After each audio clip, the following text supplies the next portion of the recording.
Bon matin tout le monde, bienvenue dans On Jase de chasse, de pêche, de plein air avec Steph Monette. J'espère que vous allez bien. J'espère que vous passez un beau 3 jours de congé et que vous savez en profiter. Nous autres, on a eu vraiment du fun. Aujourd'hui, c'est la dernière journée, mais les 2 derniers jours, on est allé casser des assiettes, on est allé se pratiquer à tirer. Vraiment le fun. Mon père était jamais allé au club, fait que je suis allé montrer le club La Roue du Roi à mon père. Mes gars étaient là, mon neveu était là. Ça a été vraiment une belle réunion familiale. Vraiment du fun tout le week-end. Puis hier, on a fait une surprise à Caroline, des amis du Nouveau-Brunswick. Danny et Steph sont venus faire un tour. Fait qu'on a retourné au club. On a retourné tirer une autre fois. Fait que c'était vraiment un beau week-end à date. Plein de sujets à matin. Plus léger un peu, mais vous savez comment je suis. Hein, je vais peut-être me laisser aller. Puis jaser pas mal d'affaires, mais je vais vous parler des meilleurs sites de chasse, les produits, plein de sujets un matin. L'orignal, le chevreuil, on va parler au tirer. On va avoir du fun, comme à toi le matin. En commençant, hey, merci vraiment de liker, partager, inviter, commenter. On va parler du gagnant aussi, chez mon autre gagnant pour le kit 140. Merci vraiment de liker, ça serait le temps, ça serait gentil là présentement de le faire. Vraiment. Je vais vous parler de quoi matin? Là, je vais vous mêler en cibolle. Checkez bien ça.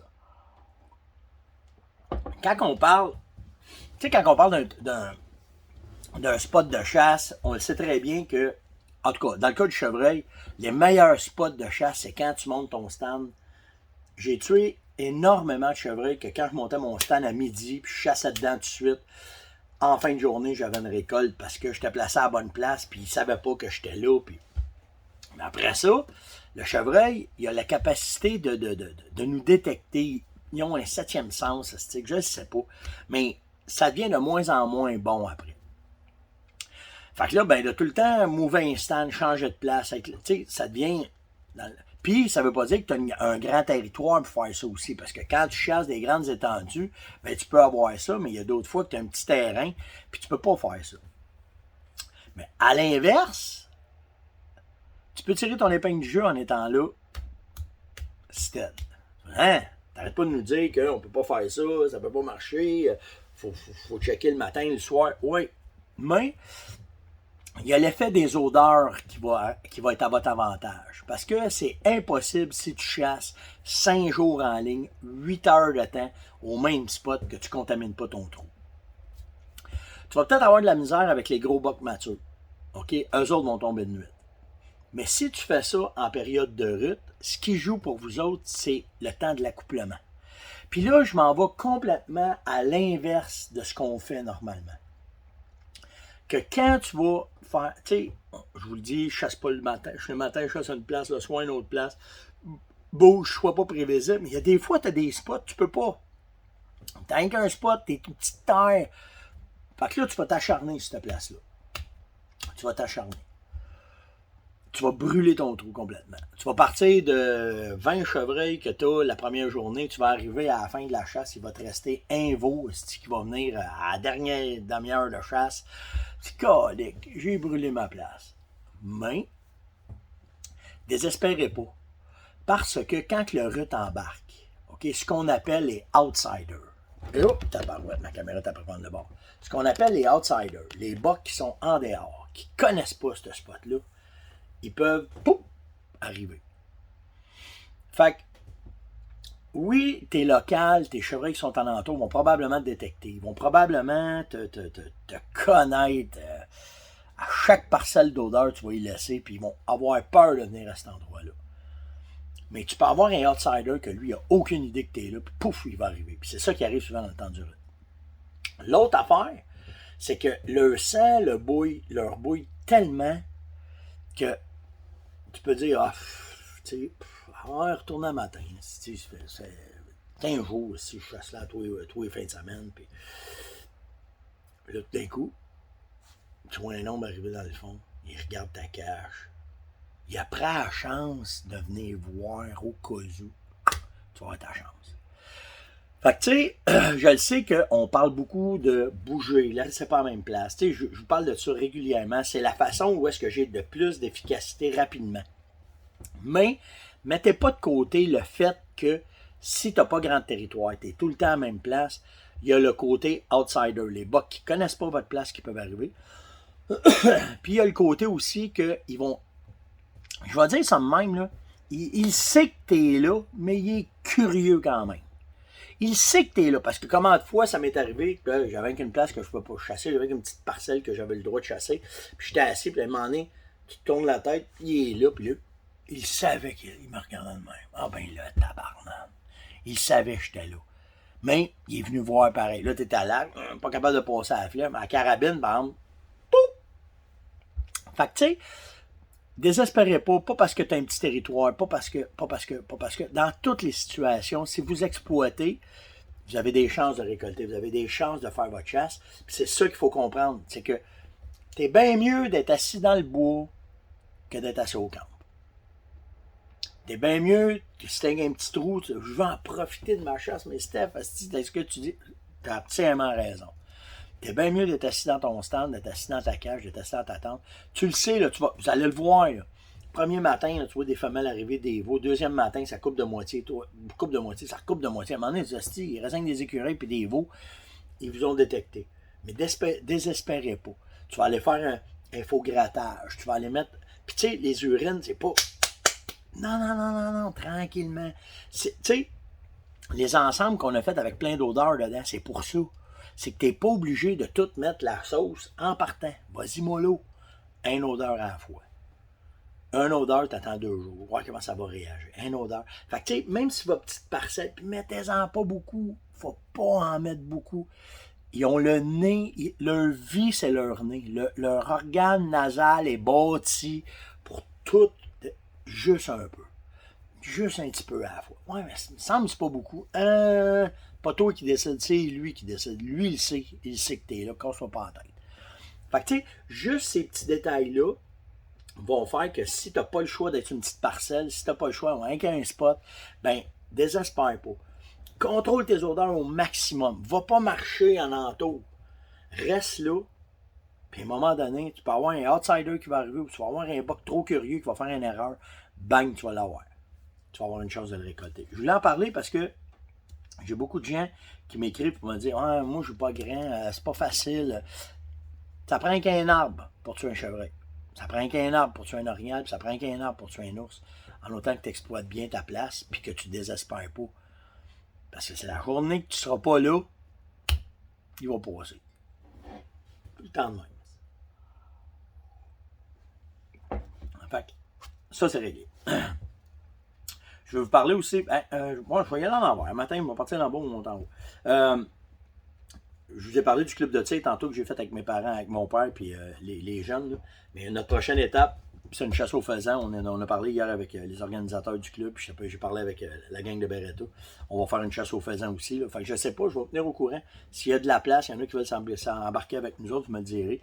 On se ramassera un week-end à Route-du-Roi, puis on ira faire une chasse aux faisans. En tout cas, on en reparlera. Je vais vous tenir au courant des modalités, puis si ça fonctionne, puis si ça va marcher. Puis les dates aussi, là, dépendant des dates de nos places où est-ce qu'on va aller, mais je vous tiens au courant de ça. Une autre affaire. Comment ça se fait, toi, quand tu vas à la chasse, Steph, que souvent ça marche? Il y a des dates de chasse qui mentent pas. Il y a des dates de chasse que si tu es dans le bois à cette date-là, tu augmentes tes chances comme ça. Ça ne veut pas dire que avant ou après, c'est pas bon, mais tu as des périodes dans l'année où est-ce que l'activité est au max, puis là, ben, ça bouge de partout, puis c'est là que tu vas avoir le plus de chance. Surtout si tu t'en vas dans des voyages. Exemple, tu t'en vas en Anticosti, tu t'en vas à l'Orignal, dans les réserves, tu t'en vas en Saskatchewan, tu t'en vas aux États-Unis. Il y a des dates que tu vas dire, si j'ai une date à prendre, c'est laquelle? Ben, c'est celle-là que tu prends parce que tu vas avoir des maudites bonnes chances que ça bouge.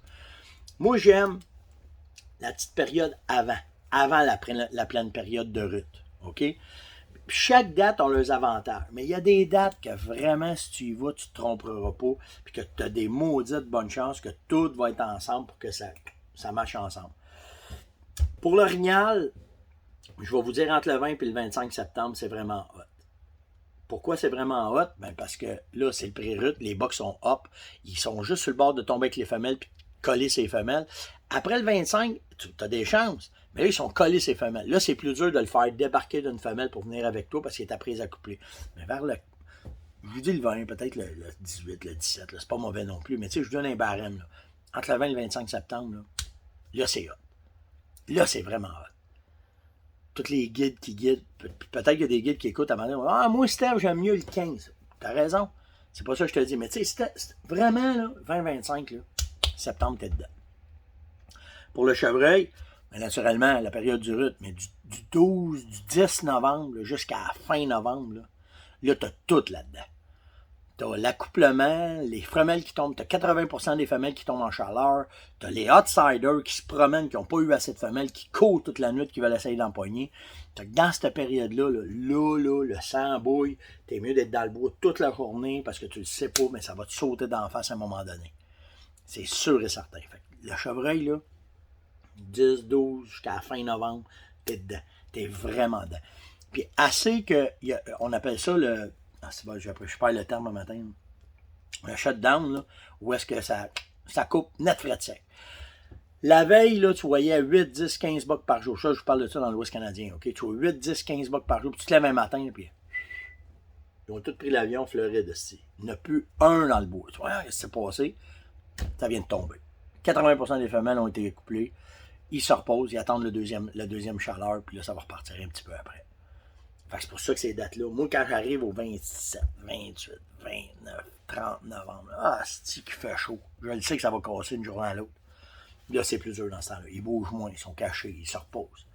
Fait que, tu sais, mais à partir du 10, là, t'as besoin d'être dans le bois. Le saumon, la pêche au saumon, on le sait très bien que le mois de septembre, c'est une des meilleures dates. Les meilleures dates pour pêcher le saumon. Les gros sont arrivés. La pression de pêche a baissé. Ils sont takers, c'est des bonnes saisons. La truite mouchetée aussi, fin août, septembre. Ils sont belles, les couleurs d'automne sont là. Ils sont en préparation des frayères. Ils vont être super belles. Le doré, là, tous les gros pêcheurs de doré vont vous le dire. Octobre, novembre, c'est le meilleur temps pour les pêcher. L'hiver est pour arriver, ils se gavent avant que l'hiver arrive. L'eau, des fois, va pogner une chaleur. Il y a des éclosions qui arrivent en ce temps-là. Ils sont super takers. Fait que, tu sais, les dates vont faire une grosse différence dans vos chasses quand vous allez y aller. Si on parle de l'ours, on sait très bien que la fin juin, c'est le temps de l'accouplement, les gros bougent. C'est là qu'on va avoir des chances. Fait que, quand vous avez des voyages à planifier, des beaux voyages, on essaie de prendre les dates prime time pour pouvoir y aller. S'il n'y en a pas, c'est pas grave. En pré, en pause, il y a des techniques qui arrivent, puis on va être capable de les adapter, puis aller. Mais quand tu veux que ça bouille, les dates de chasse, c'est hyper, hyper important. JF m'a demandé, les traces, es-tu capable de différencier un mâle d'une femelle par les traces? Moi, je crois pas. Moi, être franc avec vous autres, je crois pas à ça, parce que simplement, que les traces, ça va juste te dire si le gibier il est gros. Parce que ça m'est arrivé à ben des reprises de courir un chevreuil sur une trace, d'arriver au bout, c'est une grosse colique de femelle qui pesait 200-225 livres. Puis à l'inverse, d'avoir une petite trace, d'arriver au bout, ah, 5 ans, t'as-tu vu le rack? Pouf, pouf, pouf, il s'en va. Fait que ça, c'est les extrêmes. Mais la normale, c'est que les bocs sont plus gros que les femelles. Fait que si t'as une grosse trace, t'as des bonnes chances que ce soit un boc. Mais faut pas que tu te fies juste à ça. La science des traces, j'en doute un peu. J'en doute un peu de la façon que c'est fait. Puis je le sais qu'il y a des théories, c'est les traces d'orignal, puis tout le kit. Mais sur le chevreuil, puis je m'arrête pas qu'à ça. Moi, des traces, ça me dit qu'il y en a. That's it. Après ça, ça me prend d'autres choses. Faut que je trouve d'autres choses. Enfin, c'est un peu mon opinion là-dessus, moi, c'est les traces. Une grosse trace, un gros chevreuil, une petite trace, un petit chevreuil. Le reste, après ça, il faut jouer qu'est-ce qu'il y a d'autre. C'est les signes aussi. Tu sais, tu vas arriver, tu trouves une grosse trace, tu arrives, il y a un frottage, un grattage, c'est scrapé, puis tu vois la trace dedans, puis un large de même. Ah, ben, c'est un beau bas, c'est sûr.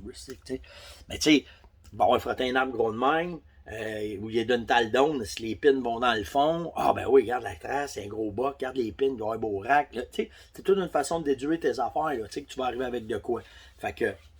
Mais juste les traces, m'arrête pas juste à ça. Vraiment pas juste à ça. La quantité des produits, quand tu chasses, Sylvain m'a demandé ça, je n'ai parlé un peu, là, 2 secondes, là. Tout le temps en quantité minime. Maintenant, on travaille avec le synthétique. Le synthétique est super efficace. Tu n'as pas besoin d'en mettre beaucoup. Ouais, mais s'il mouille, qu'est-ce qui va arriver? S'il mouille, ça va se laver moins vite, le synthétique. Surtout si tu mets tes leurres en dessous des feuilles, ils vont être protégés par la pluie. Fait que tu vas avoir ça. C'est sûr qu'après 48 heures de pluie, il va falloir réactiver tes affaires. Mais tu sais, à cette heure, on le sait qu'avec les leurres, que ce soit avec, mettons, interdigital, avec préorbital, avec n'importe quelle leurre, sont toutes consistants, sont faites pour toffer longtemps. Fait que tu n'as pas besoin d'en mettre en grosse quantité. C'est surtout la grosse quantité qui va trop comme passer. Mais en petite quantité, tu vas les voir réagir. Tu vas voir comment est-ce que c'est. Tu sais, quand tu fais une ligne d'odeur, c'est pas 25 sprays de même place. Un spray 30 mètres, un spray 30 mètres. Inquiétez-vous pas, ils ont le nez fait pour ça. Fait que faut pas que tu en mettes beaucoup. Vraiment pas beaucoup, Sylvain.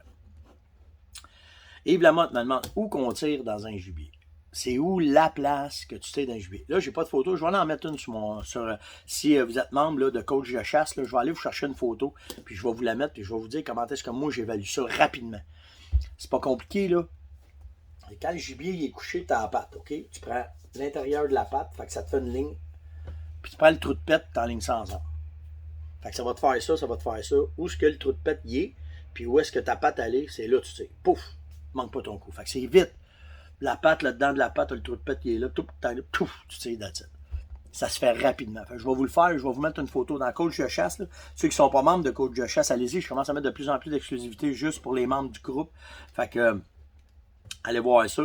Puis la photo va être sur Coach de chasse tantôt. Là. Je vais aller mettre ça dessus pour vous aider puis à comprendre exactement où tirer rapidement. Il faut que ça se fasse vite. Il faut que tu allumes, il faut que ça se fasse vite. Le gagnant de l'ensemble 140, encore, on en a tiré un hier, j'en tire un autre aujourd'hui.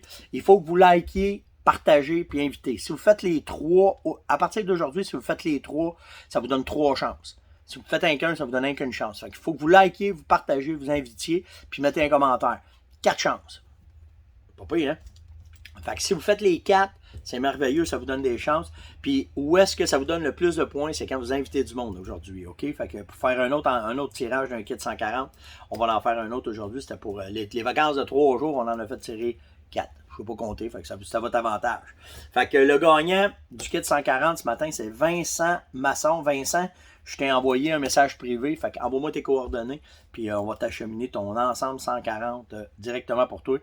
Puis je me souviens pas des noms, là, vous le savez, moi les noms, si je suis pas bon là-dedans, là, mais on est flexible avec vous autres. Fait que cassez-vous pas la tête, là, il y a eu des petites demandes spéciales, puis on est bien willing avec vous autres, cassez-vous pas la tête. Fait que bravo Vincent, et merci d'avoir participé. On est après monter vraiment le méga tirage de la 500e de On Jase. Oui, ça va être probablement un live. C'est à 99%, ça va être un live qu'on va faire avec Yann, moi et Yann. Probablement Caroline va être là aussi. On s'enligne pour vous faire un live ce matin-là.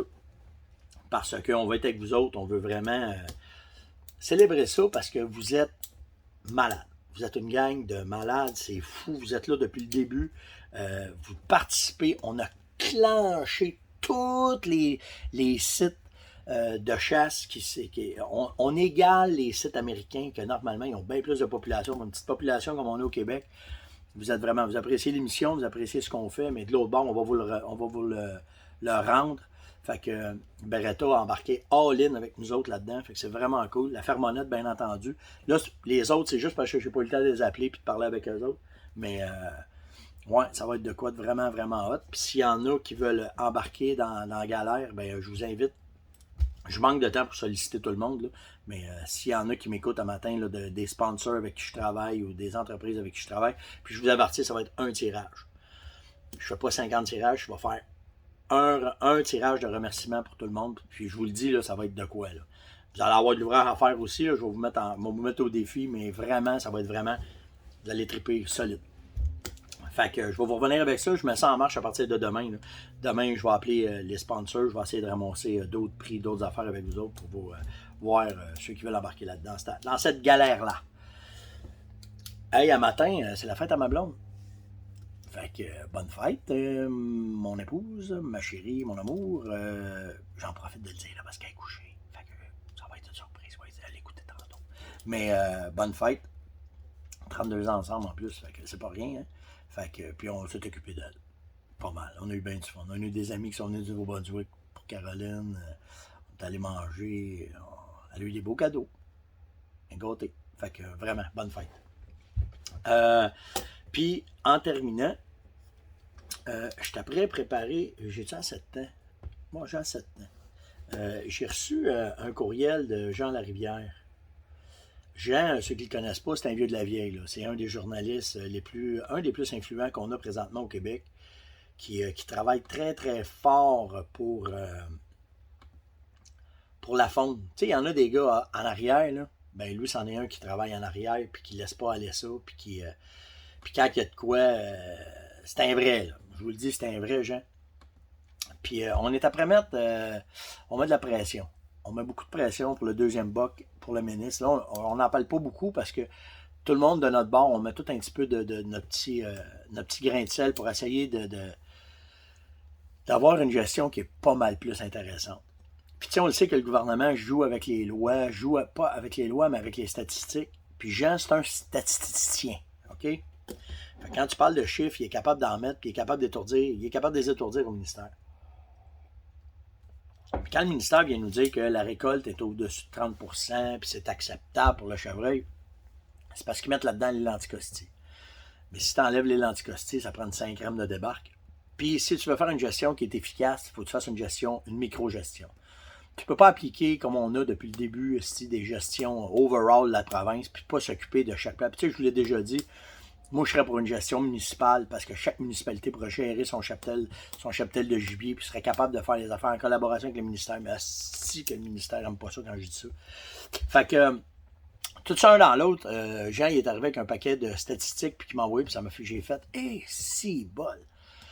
Le vrai taux de récolte au Québec est de 22%. C'est pas 33, c'est pas 36, c'est 22% pour le chevreuil. Puis là, il a analysé chaque zone. Quand tu arrives dans 10, tu arrives à 15%, qui est une zone qui était au-dessus de 35% avant. Quand tu arrives, je vais juste aller voir le succès des zones, 15% là. La 15 a monté à 20%. Quel carnage dans la 15.